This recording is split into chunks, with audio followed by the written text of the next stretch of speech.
Hi, I'm Nir Eyal, and this is the Near and Far podcast. This podcast is about business, behavior, and the brain. On this show, I do a few things. I read quick articles I've written about topics shaping your behavior. I interview authors of books I enjoy, and from time to time, I devote episodes to answering your questions. If you want to ask me a question, visit the podcast page on iTunes, go to ratings and reviews, and ask me a question by leaving a review. I promise to read it and possibly include your question in a future episode, so please, ask me anything. Now, enjoy the episode, and for more, you can always visit me at nearandfar.com. The 6 Books That Paved My Career as a Behavioral Designer and Bestselling Author by Nir Eyal, narrated by Johnny Heller. Books are like stepping stones through a stream. They can help us through obstacles on our path. However, it's only in retrospect that we realize which books were critical and which were superfluous. I'm surprised I ended up an author. I'm dyslexic. English is not my first language, and writing was always my worst subject in school. Just as surprising as my unlikely path are the mix of books that got me here. Below are 6 books that trace my way to writing countless articles and 2 best-selling books on the science and application of behavior change. Knowing is half the battle. Behavioral economics is all the rage. A recent explosion of books explore the irrational side of human decision-making. While these books often make for entertaining reads, people often forget that the heuristics and biases described are often the exceptions, not the rules. Economics teaches us that, in general, people respond to incentives. If we want to understand and motivate behavior, ours and others, understanding the costs and benefits of particular actions is still a good place to start. Of course, it's important to know when the generalizations don't hold true, but it is even more critical to know what moves people most of the time. As a young adult, 2 books opened my eyes to the power of knowledge. The T Factor. I was a fat kid. I weighed more in the 6th grade than I do now as a 6-foot-tall man. I remember the horrible feeling that food controlled me, the powerlessness of not understanding why I was overweight, and what I could do about it left me depressed and hopeless. That is, until I picked up this tiny calorie-counting guide. There's nothing particularly special about the T Factor. It's just a list of common foods and their respective calories and macronutrients, fat, protein, and carbs, per serving. But in the days before the internet and fitness apps, the book was a life-changer. I didn't know why some foods are more likely to make me put on fat than others. For instance, I thought orange juice was part of a balanced breakfast and was shocked to discover it is full of calories and sugar. I carried the book with me all the time, and when my friends weren't looking, I would look up the nutritional content of food, just to know the macros. I soon started gaining a better understanding of what was in the food I ate, and that made a huge difference in what I put on my plate and in my mouth. Counting calories isn't necessarily the only or best way to lose weight, but the book showed me the importance of understanding the trade-offs of certain choices. For instance, instead of eating a small bag of Doritos, I could have several times more air-popped popcorn for the same calories. Now I could make smarter choices and felt empowered. I lost weight and felt more in control of my life. Get a Financial Life. After watching my older brother fall into credit card debt in his early 20s, I knew I wasn't going to let that happen to me.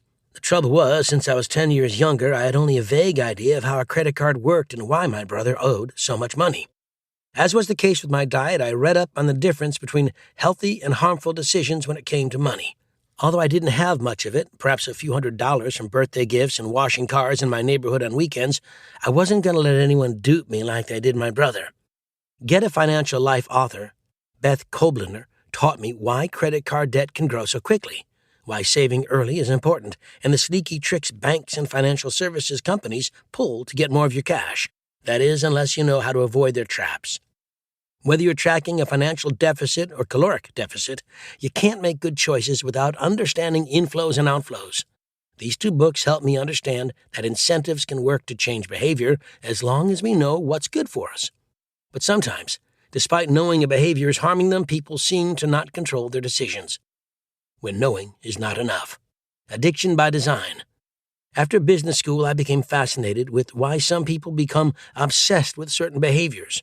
In Addiction by Design, Natasha Dow-Schull profiles people unable to stop gambling and the sophisticated machine gambling industry that preys upon them. I'd known about some of the tactics casinos use to keep people playing, like blocking out natural light so players can't tell the time of day and pumping them full of booze, but these techniques always seemed feeble. Gambling machines looked sort of boring to me. I didn't understand why people played them for hours or even days, knowing perfectly well that in the end the house always wins. But after reading Addiction by Design, I realized I wasn't the casino's target. Casinos aren't in business for the tourists who come to town for the weekend to play table games. Rather, they make their real money on the whales, the tiny percentage of players who make up the vast majority of casino revenue and profits. The business model wouldn't be viable without them, and casinos fall over themselves to lure whales in and keep them coming back until they spend all their money. Who are these whales? They are addicts, people who know they are wasting their time, money, and lives but don't stop. Shull paints a bleak picture of people targeted by the casino industry with free trips, VIP rooms, and games designed to make them feel they've won, even when they've lost. But the most interesting revelation is why these high rollers keep playing. According to Shull, addicted players don't play to win necessarily. Rather, they play to stay in the machine zone, a semi-conscious state where they can escape their troubles. Anything that may burst the machine zone bubble must be minimized. Addicted players stuff toothpicks in the buttons of the machine to keep them rolling continuously and wear adult diapers so they don't have to leave their seats. Shull profiles a mother whose son died in a car crash. She gambles away his insurance settlement to escape the pain of her unbearable grief. Every obsessive gambler in Shull's book seeks to numb themselves, and the machine zone is the drug they desire. Memoirs of an Addicted Brain. While Shull explains how some people get addicted, Mark Lewis explains why they get addicted. Lewis is a renowned neuroscientist who was once an addict himself. As a teen, Lewis got into hard drugs, and his book takes us on a wild ride through nearly every intoxicant there is. What makes this book unputdownable is not only Lewis's riveting personal story, but also his rich description of each drug. With incredible detail, Lewis explains the effects of each narcotic in the brain. Reading the book is its own trip. Lewis also explains why drugs require a welcoming host. He controversially disagrees with the disease model of addiction and believes that addiction is a confluence of factors, starting with traumatic experiences the user is ill-equipped to deal with. While most people can use drugs recreationally and never become addicted, Lewis shows why specific people at certain times in their lives use substances to deal with pain they can't otherwise escape. He shows how addicts pick their drug of choice based on what they're missing. If their life is boring and lacks meaning, cocaine provides the excitement they're looking for.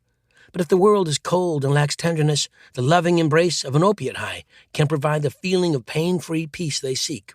Lewis shows why addiction isn't only about the drug being abused and why the vast majority of people never get addicted to anything. But for the unfortunate few who are disposed to addiction and find themselves unable to otherwise escape their pain, addictions can refocus their attention on nothing but getting more of their drug. They don't seek a high as much as they want to escape the low of constant craving.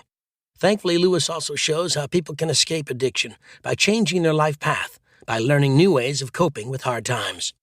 The most successful treatment, Lewis says, is time. Aging out naturally by finding new reasons to live and more important things to focus on is why most people grow out of drugs and is the most common form of recovery. As a child of the Just Say No 1980s, I grew up with a simplistic and unscientific understanding of addiction.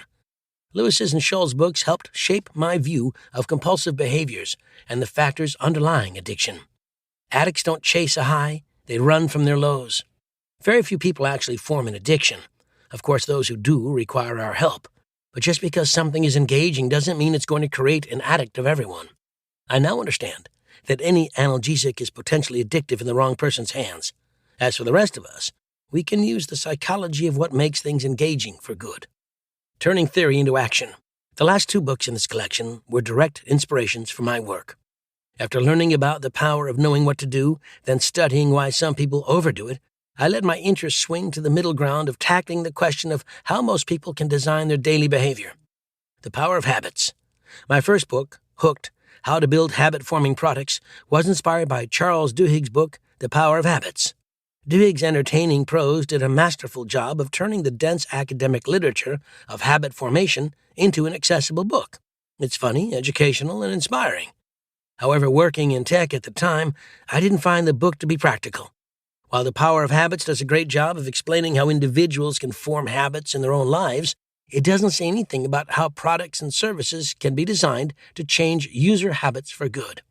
This seemed like an opportunity. What if apps could use habit formation for more than just frivolity? I wanted to learn how the tech giants like Facebook, YouTube, and Amazon got people hooked.